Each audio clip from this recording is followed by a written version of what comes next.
তসলিমা নাসরিন বলছে মসজিদ মাদ্রাসায় নাকি জঙ্গি তৈরি হয়। মসজিদ মাদ্রাসায় যদি জঙ্গি তৈরি হয়, তবে আমাদেরকে জানতে হবে তসলিমা নাসরিনের চরিত্র কেমন।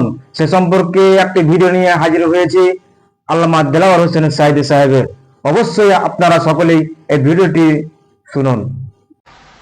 ওই দুষ্ট মহিলা সে লিখছে, নারীদের অধপতন দেখে তার খুব খারাপ লাগে, সেজন্য সে বলছে নারী শুধু ধর্ষণ, নারীরা ধর্ষিতা হবে শুধু তা হতে পারে না, নারী এবার পুরুষদের ধর্ষণ করবে।